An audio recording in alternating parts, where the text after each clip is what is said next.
Episode 5, A Story Time with Michael Kingswood. And we're back with Veritas Morte, science fiction novella that I wrote. When last we left our hero Lucien, he was in the Situation Room getting a briefing because, holy smokes, the Empire had controlled the Neo-Nova system completely, and all of a sudden this fleet came from nowhere and just basically destroyed their task force and sent them running with their tails between their legs. And where the hell did that come from? No idea. But in the midst of figuring it out, the Emperor falls down, goes into convulsions on the deck, and holy smokes, what the hell just happened? And Lucien's just left there stunned. The only thing he registers is that the tea the Emperor was drinking is Earl Grey, which is the very blend that they could not find anywhere in the Empire until Princess Ophelia showed up from the Capistrani Republic with that very blend. Now, isn't that interesting?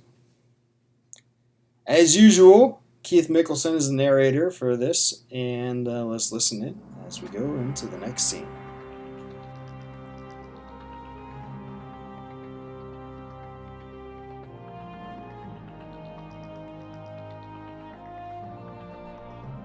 Veritas Morte, a science fiction novella by Michael Kingswood. Narrated by Keith Michaelson.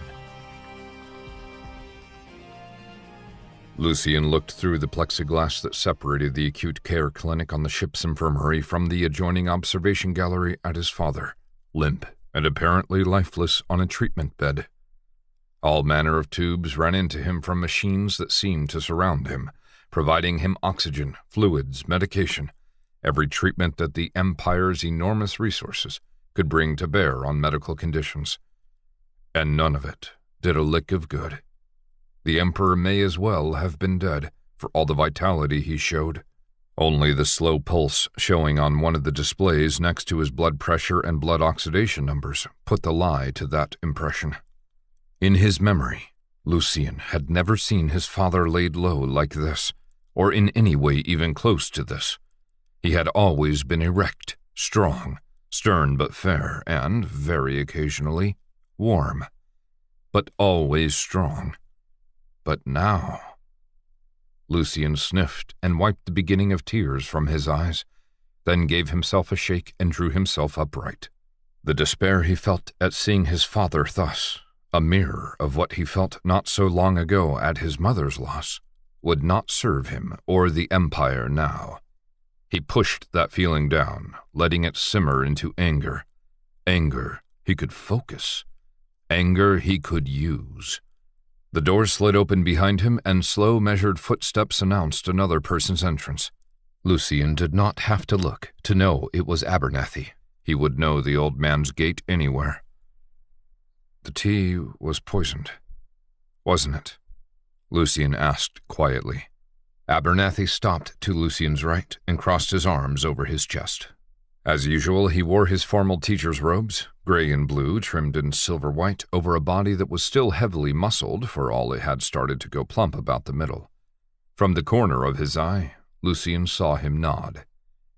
He knew, without having to ask, he knew what had happened, but he didn't want to believe it.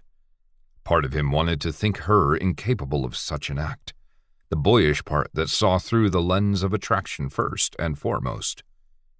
He drew a deep breath before speaking again, and as he did so, he felt that part of him crumble away, perhaps forever. The pain of that struck almost as hard as seeing his father as he was. That bitch did this, he growled, forcing the new pain away and willing his simmering anger to become a bonfire that would sear away all of his heartache. I want her thrown in irons, Abernathy, her and all her people. He rounded on his chief of staff and jabbed an index finger at him. And Morsi. Morsi was plotting with her. Take him as well. He racked his brain for a second, then added, and the servants. I want them all put to the question until they confess.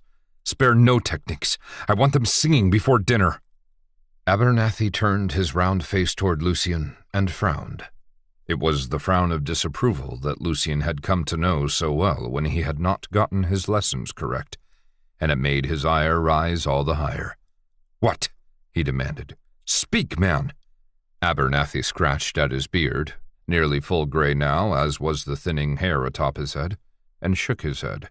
"My prince, you cannot take Princess Ophelia into custody." "The hell I can't!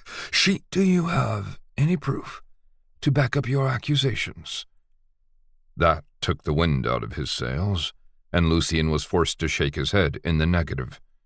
All he had was her demeanor right before the alert, and the blend of tea that had been missing from the Empire for years. But he knew he was correct.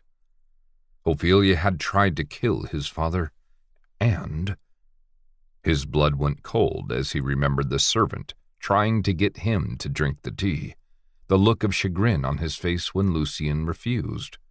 She had tried to kill him as well. "Without proof, there is nothing you can do. She is the princess of the Capistrani Republic, and an official envoy from their court to ours. She, her aides, her bodyguard, her entire entourage are exempt from arrest and detention by diplomatic treaty. You know this. If you violate their status, it would be tantamount to an act of war." "So what? We could crush Capistra in a month." Abernathy pursed his lips at the obvious exaggeration, then shook his head in disapproval again. "And then what? If you break diplomatic ties with Capistra and then crush them, as you say, what message would that send? There are no less than 12 client systems all around the perimeter of the Empire who would see such an act and wonder whether their treaties with us will be honored any longer. To say nothing of newly annexed worlds such as Heaven's Gate, where, I remind you, your sister lives. That one act could destabilize the entire Empire and uproot your father's life's work, to say nothing of the effect it would have on your sister." He narrowed his eyes. "Is that what you want?" The anger that burned so brightly a moment ago flickered and waned, turning instead to frustration. Abernathy was right, of course, but he shook his head in denial. "Of course not. But she can't get away with this." "And she will not." Abernathy raised his index finger for emphasis. "If she was actually responsible. We cannot know that yet, not for sure. Once we have evidence, you can present it to her father and the Capistrani Senate and demand her formal extradition. Formal, proper, above board. Be above reproach of the law at all times, my prince. Otherwise, you undermine yourself and the Empire." Lucien ground his teeth, but again he had to admit Abernathy was correct. But just because he couldn't touch Ophelia didn't mean he was without recourse. And maybe there was another way. In that case, I fear for her safety, given recent events. Post guards around her quarters at all times, Abernathy. No one is to go in or out without approval, and only after being searched. Abernathy's eyes twinkled. "Yes, it would be a shame if anything were to happen to her. Cannot be too careful with a poisoner in our midst. I'll see to it."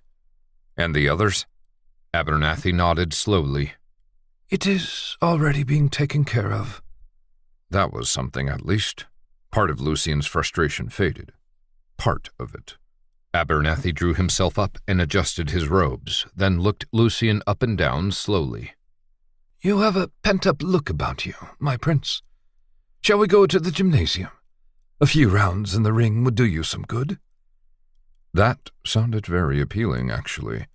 But recreation, even strenuous as the ring would be, did not seem like the proper thing to do right then. He shook his head. "No, I must..." Must what? It was not as though he had any part to play personally in the investigation. The head of security would see to it, and Lucien was self-aware enough to know he would just get in the man's way if he tried to participate. All the same, he could not go. Not now. Abernathy seemed to understand. He smiled gently and, reaching out, gave Lucien's shoulder a soft squeeze. Then he turned and headed for the door, leaving the prince alone with his stricken father. Well, shoot. Political and legal reality strike again.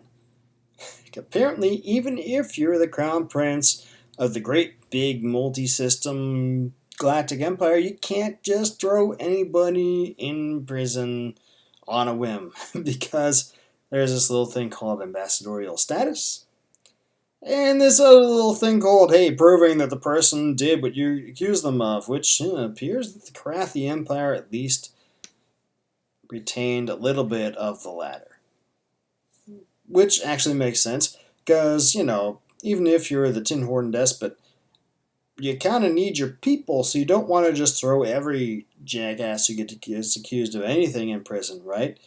I mean, that would you'd be left with nobody else. I mean, you want to throw in everyone in prison who possible you can who opposes you, but not everybody in prison who got accused of any little piddly little thing, right? I mean, there's a big difference there. I mean, let's be honest.